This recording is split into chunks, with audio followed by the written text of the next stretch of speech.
Fala pessoal, boa noite. Meu nome é Léo Cavalcante.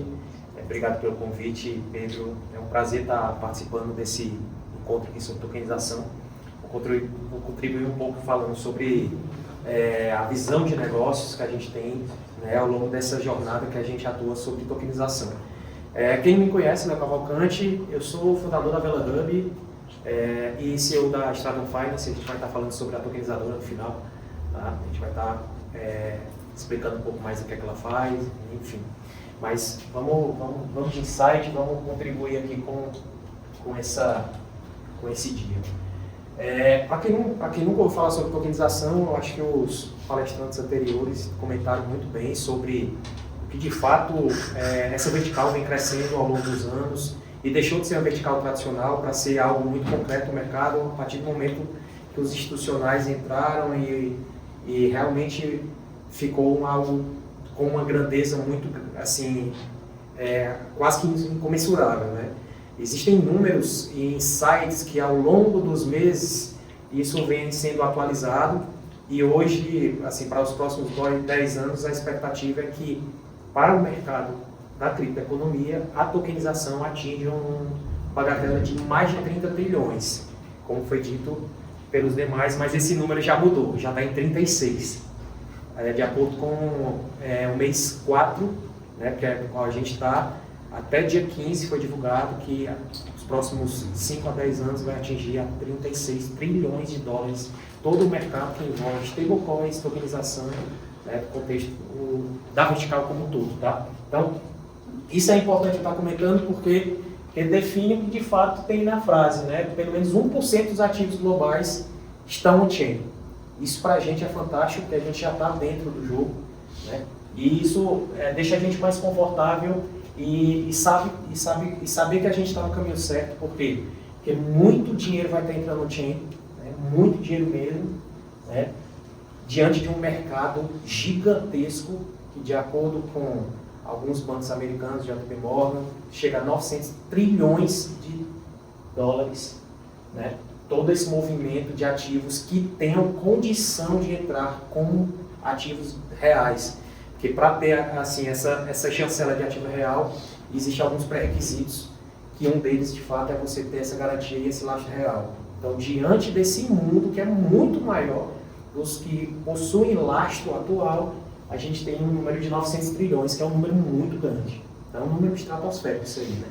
Então, hoje a gente atua em cima de 1%, então realmente a RWA acabou, hoje não é mais vertical, a RWA hoje é algo muito concreto, está cada vez mais próximo no dia a dia, né? E inclusive esse movimento que a gente hoje está atuando em cima de protocolos, em cima de infraestrutura, né? Em cima de blockchains como a Avalanche, inclusive como L1, por quê? Porque é diante desse estudo, desse movimento que vai fazer com que a fricção diminua. E a partir do momento que a fricção começa a diminuir, é porque realmente algo vai começar a ser muito escalável. Então, esse movimento entre essa relação de infraestrutura e a relação de mercado, no que diz respeito à tokenização, a parte da aplicação em si, isso tem que estar muito próximo às duas visões, para que de fato isso vire tudo real. Né? Pode passar.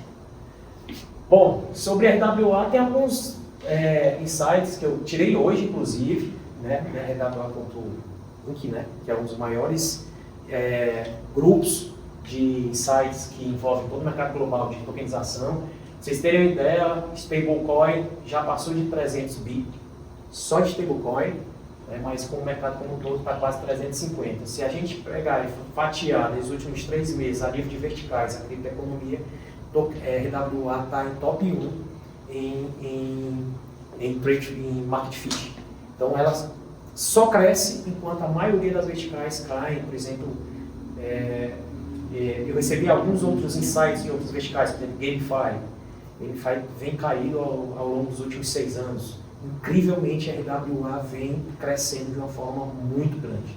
Então isso favorece para quem está atuando nesse mercado, para quem está desenvolvendo produtos, desenvolvendo protocolos, né, desenvolvendo infraestrutura para que contemple todos esses números. Isso é importante. Ok? Ok? Então, percebam que o mercado está estável, com guerra, sem guerra, com Trump, sem Trump, ou com qualquer problema que aconteça a nível de geopolítica, não atinge hoje o mercado de tokenização. Existem alguns porquês, eu não vou estar falando aqui, né, em outra pauta, mas existem alguns porquês que dão essa evidência e essa força que o RWA está cada vez mais se aproximando da realidade do varejista comum, do investidor comum, não só dos institucionais, que hoje esses números é o reflexo de 90%, 95%, sem sombra de dúvidas, só institucional. Tá? Pode passar. Outro número importante é a gente ver essa visão e acompanhar essa visão ao longo do tempo, desde o nascer sobre tokenização. A gente, por exemplo, eu atuo com tokenização há pelo menos 2 anos e meio, e nessa jornada muita coisa aconteceu, né? Vem se evoluindo bastante, todo o cenário de regulação, enfim, cenário bancário, compliances, estruturações, que é um ponto que já vou comentar, mas algo vem sendo alterado ao longo dessa jornada no que diz respeito às redes. O total valor, por exemplo, é uma delas, é o nível de categoria. Se a gente perceber, quando nasceu essa ideia de tokenização, só existiam 2 ou 3 atributos ou 3 categorias na época, que era você tokenizar algum movimento que envolvia dívida ou tesouro americano ou crédito. Hoje já tem uma vasta gama de categorias presentes e com muita grana on-chain, como commodity, agro, mobiliário, mercado privado, real estate e por aí vai.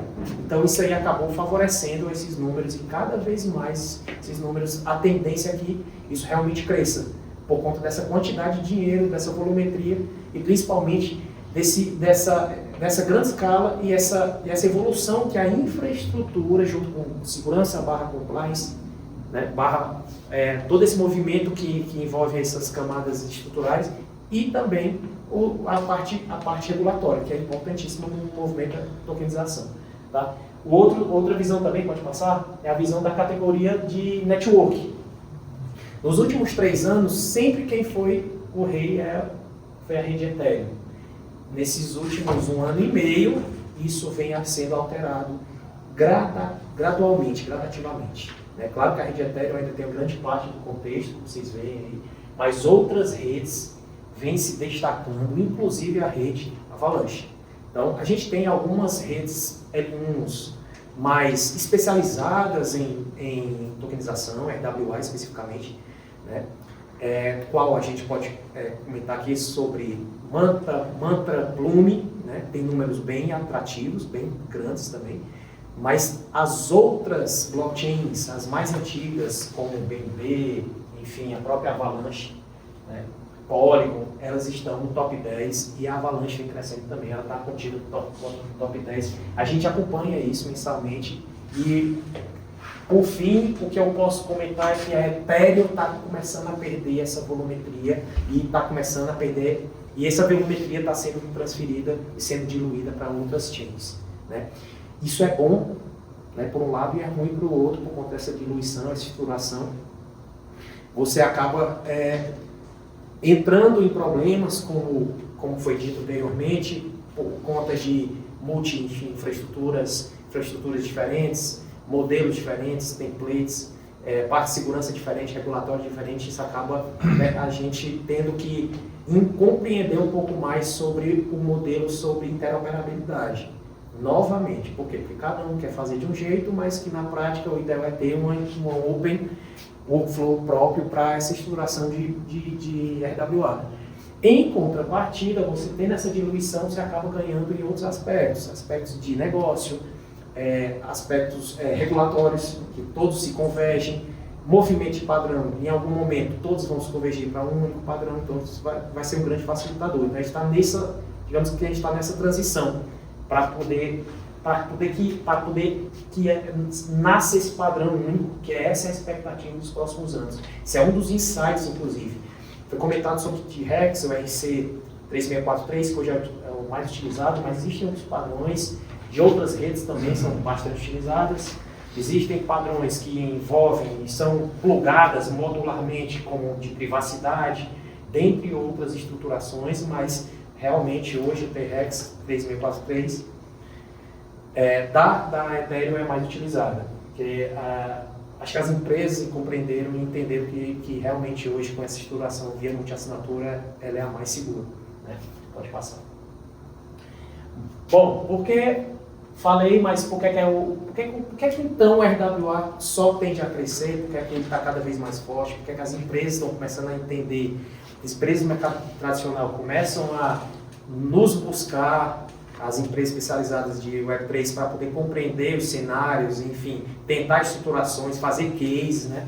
A maioria desses recursos, desses insights está aí, ó. O primeiro deles, de fato, é que para que isso tudo aconteça, tem alguns motivos que aceleram ou desaceleram. No caso do Brasil, só acelera. O primeiro e o mais importante é a taxa de juros muito elevada. Isso favorece para a gente que está trabalhando com tokenização. Por quê?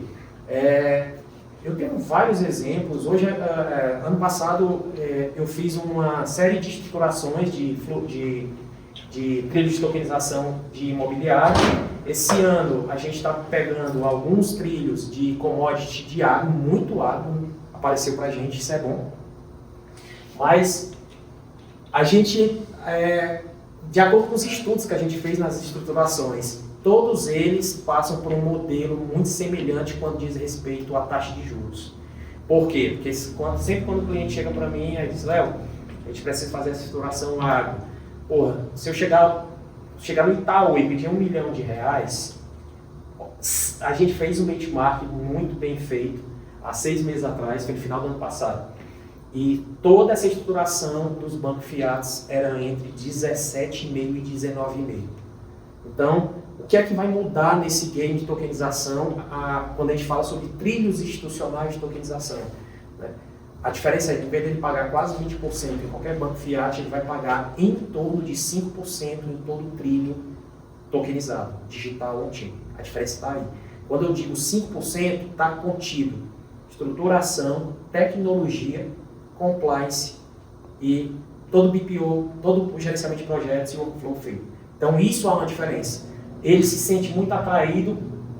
Os processos de tokenização hoje no Brasil estão crescendo de forma assustadora, principalmente por conta das taxas de juros. Então isso é uma atratividade. Os números não mentem. Hoje aqui no Brasil já passou de 5 bilhões de dívida e crédito. Quem está à frente dessa jornada é a LIC, Digital Assets, que tem quase 4 bi, que por trás é Itaú. Tem outras muito grandes também. Mas tem outros argumentos também, regulação que vem evoluindo, a gente vem acompanhando todo o trabalho que está sendo feito com o CVM, Banco Central, né? E outras instituições privadas, né, que também favorecem a B-Cripto, a B-Token, que também favorece nesse contexto regulatório. E por fim, não pode deixar de falar sempre, tudo só acontece se tem infraestrutura muito sólida. Existem algumas características que eu, por exemplo, quando a gente fecha em um processo de um trilho de tokenização, que nasce em estruturação, é um gerenciamento de projetos. Tudo que a gente faz em uma tokenização, a gente tem que planejar todas as regras dos juros, todos os insights, valores, negociações, tudo tem que ser feito antes, para que haja uma estruturação bem feita. Diante disso, compliance aprovado, existe garantia real, aí vai para a parte tecnológica que você escolhe qual é a infraestrutura que você vai ter que plugar aquilo ali. É isso que normalmente é feito. Aí depois da infraestrutura, cria-se os tokens baseados em tokenomia e baseado em todas as regras do jogo, que não pode mais mudar. Que existe um processo, como foi falado anteriormente, 2 processos diferentes, o processo on-chain e off-chain. Né? O processo off-chain normalmente é construído baseado ou via crowdfunding ou via uma blockchain privada, né, que você tem que fazer toda a cadeia de suprimento vinculando processos, documentos, pessoas, compliance, advogado, contabilidade, etc. Depois disso tudo aprovado, validado, assinado, aí você vai para a parte tecnológica, tudo pronto, com a tokenomia pronta, você vai sabendo tudo que precisa ser feito na infraestrutura, na blockchain. Depois disso, vem para a parte final do trilho de tokenização, que é a listagem de distribuição, que é onde eu vou listar e vender, que é outro ponto crítico. Então perceba que ao longo dessa jornada da evolução do RWA, a gente, naturalmente, por prática, a gente percebe duas dificuldades maiores justamente nas pontas. Incrivelmente, não é na infraestrutura, não é na tecnologia. tecnologia hoje ela é muito robusta e ela é muito eficiente no que faz. Então, na minha visão, se você não faz uma estruturação de tokenização bem feita, você vai chegar lá no final com problema. Então, tudo nasce ali no planejamento dos cases. Se você não estruturar bem feito, de fato, você pode ter a melhor camada de infraestrutura de blockchain, você pode ter o melhor canal de venda, distribuidor, você pode ter a melhor empresa para fazer venda pública, venda privada, envolver pessoas, não vai dar certo. Porque tudo nasce especificamente dessa qualificação que você faz na estruturação. A estruturação é que define. Eu tenho um case de sucesso e case que a gente passou por problemas, né? Sobre esses trilhos de tokenização. A gente fez um trilho de tokenização no passado, foi até engraçado. Foi um trilho imobiliário de uma fazenda em 70 quilômetros de Brasília. Foi habilitado o trilho de tokenização, toda a documentação foi passada para a compliance e a compliance aprovou. E no duplo checklist, justamente na due diligence, a gente descobriu que a fazenda estava com um problema de trabalho escravo.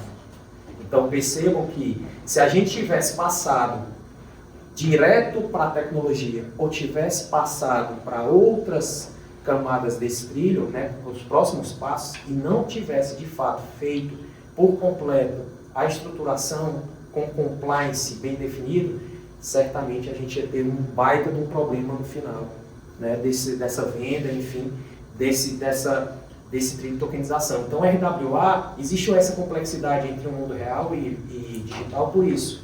Porque não é simplesmente você tokenizar, criar tokens. É diferente de você construir valor em cima de um trilho e você, em primeiro lugar, você tem que validar aquilo ali, validar aquele ativo de forma real. Você tem que gerar esse lastro para depois trabalhar digitalmente. Aqui é o inverso. Então, foi como comentado, fatores críticos de sucesso de tokenização e sempre será, por incrível que pareça, lastro real, vida real, ativo real. O exemplo que você falou, Pedro, das cartas, por exemplo, isso é claro. Quer seja carta, quer seja imobiliário, quer seja agro, quer seja commodity, dívida, todas seguem o mesmo rito. Você falou você comentou que eles, quando abrem a carta, eu quero transformar isso em um RWA. Eu empacoto e mando para uma empresa, para ela poder valer aprovação, validação, conferência, ela garante aquilo ali, e diante daquilo ali ela dá um aceite, normalmente é uma recomendação para dizer, agora você pode seguir em frente, está aqui todas as especificações, pode seguir. Isso acontece numa carta, acontece no ouro. Pax Gold, que é a maior do mundo, o maior projeto de tokenização hoje do mundo é ouro. Aí, Bruno. O que é que eles fazem? Eles lastreiam barras de ouro real e colocam em cofres reais.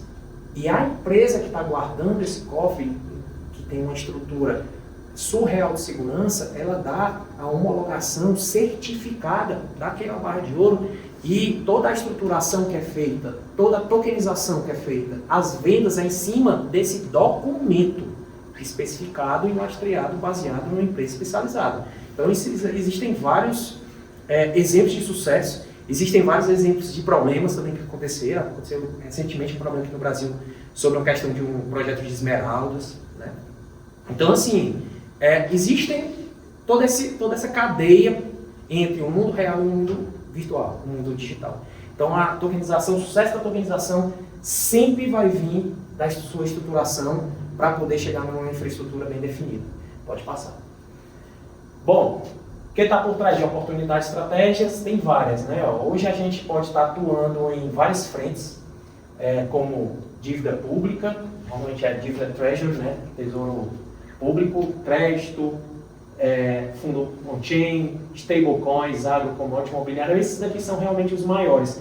É importante diferenciar dívida e crédito e diferenciar, por exemplo, os fundos, porque são processos. Tudo hoje, a nível de criptotokenização que é aplicado aqui no Brasil, nada mais é do que workflows. São processos de negócio que envolvem toda a estruturação on-chain para poder chegar no off-chain, para poder chegar no on-chain. Sempre é assim. É diferente, por exemplo, de produtos de RWA que a gente vê em protocolos DeFi, que é dívida, crédito, aí lá tem vaults que você gera rendimento. Por quê? Porque por trás existe uma cesta de produtos que é aplicada a stablecoins, ou Tesouro Americano, por exemplo, e diante disso, esse rendimento é feito toda uma estruturação matemática para gerar aquele rendimento. Então, existe uma tokenomia, existe uma estrutura matemática, uma competência matemática para que gere esse rendimento real, tá?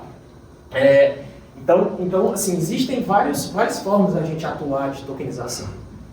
Aqui no Brasil, normalmente, é construído valor em cima de fluxos. Fora do Brasil, via DeFi, via RWAFi, que a gente fala, né, já é diferente. Lá é via stablecoin, lá é via Tesouro Americano, dívidas, enfim. Ouro, commodities, tem muito disso aí também, tá? Pode passar. Tá? Papel da Avalanche, eu acho que é um papel muito importante. Ela é uma das grandes infraestruturas hoje que estão dando essa ênfase para a tokenização. Ela tem uma estrutura muito bem definida, porque ela soma blockchain pública com blockchain privada. Isso é muito importante para quem está executando o trade de tokenização, porque ao invés de eu construir valor em cima de uma estruturação privada, ou uma blockchain permissionada, ou uma crowdfunding, eu faço tudo uma coisa só e faço a estruturação única em uma única infraestrutura, me dando mais rapidez, mais qualificação, mais segurança, enfim. Isso ela consegue me dar. Então, ela acaba sendo uma infraestrutura incompleta para o mercado financeiro. Por quê? Porque ela vai construir valor em cima de processos de blockchains privadas, permissionadas, e também de blockchains públicas, ela fazendo toda essa estruturação que envolve tudo que já foi falado aqui, né? Pode passar. Bom, por fim, essa parte sobre tokenização que eu estou comentando deixa de ser narrativa, tá? Já está acontecendo essa migração desde o ano passado. A partir do momento que os institucionais de fato deram aceite e entraram, não tem mais volta. O próximo passo agora é o varejo entrar. Agora, quando vai entrar, eu não sei. Mas quando entrar, nós precisamos estar preparados. Quer ser como infraestrutura, quer a gente como protocolos, né? Por quê? Porque realmente a economia e os modelos de produtos econômicos do mercado tradicional vão todos ser tokenizados, por incrível que pareça. Isso que a gente está vendo na prática, isso a gente vê todo dia, quer seja qualquer vertical, agro, commodity, não importa. Muitas empresas estão começando a perceber que realmente isso aqui é uma atratividade entre relação de custo-benefício e ainda construção de valor. Então, cada vez mais vocês vão escutar falar sobre RWA, sobre tokenização, sobre estruturação e sobre plano de novos produtos financeiros que envolvem tudo isso. Tá? Então, eu fico bastante feliz, a gente atua com isso. Pode passar a gente atua justamente com isso. Nosso core business é RWA, tokenização, pela VelaHub, né? Para quem não conhece a VelaHub, é nosso braço de serviço, é um orquestrador de serviços e produtos blockchain, a gente fica aqui em São Paulo, do qual a gente tem fábrica de software, consultivo, PMO, e a gente também tem verticais de eventos e verticais de trilhas educacionais. Então, nossa base educacional, nossa base de comunidade está pela VelaHub. Vou falar um pouco aqui, depois deu certo? Opa, pode aumentar. Pronto, aceita. Pronto, esse é a primeira mão. A Stratum Finance é nosso RWAFi, é nosso ecossistema de produtos DeFi para RWA. A gente está em um momento muito importante do projeto. A gente está nascendo agora no final desse mês em 2 redes. A Avalanche está no roadmap, né? A gente está no roadmap 7 redes, vai ser multi-rede, com um sistema muito bom, e é um produto que vai estar sendo consolidado em cima de institucionais, mas validado em cima do varejo. Isso aqui é importante, porque vai ser um produto que a gente vai estar construindo valor em cima de provedores de liquidez em cima de market makers, ou seja, vai ser uma oportunidade muito grande para quem está buscando liquidez em projetos tokenizados. Então a gente vem atraindo algumas situações internacionais, já existem algumas parcerias internacionais que serão divulgadas em breve, stablecoins que serão aplicadas dentro da nossa infraestrutura, projetos tokenizados que vão virar colaterais dentro da nossa infraestrutura. Então a gente está bastante feliz, que é um projeto que tem muito valor para contribuir com o mercado de tokenização, sobretudo o mercado de tokenização aqui do Brasil também. Mas é um projeto internacional, tá? E por fim, vocês podem ter todo o roadmap, baixa um pouquinho aqui, vai baixando, vai, isso. Vai lá no roadmap, por favor. Só para fechar, para quem não conhece, pode mais. Esses são os produtos, são cofres, desde colateralizações, nosso restake de RWA, market maker, mercado secundário, né? Então vai ser um ecossistema muito bacana para que diz respeito a um DeFi vinculado a RWA, tá? E por fim a parte, pode subir, a parte de roadmap, percebam que o nosso roadmap é muito, pode subir mais. Tem bastantes entregáveis em A, então é um produto que está sendo desenvolvido praticamente com um braço muito forte em A. Esse é outro ponto muito, muito grande, porque a gente tem um squad muito forte de pessoas humanas, claro, mas a gente tem um squad muito maior com inteligência artificial para poder gerar essa agilidade que a gente está buscando. Então, é um produto que a gente está bastante feliz em estar desenvolvendo, vai ser divulgado agora no final do mês e vai ser disponibilizado ao público a partir de maio. Tá?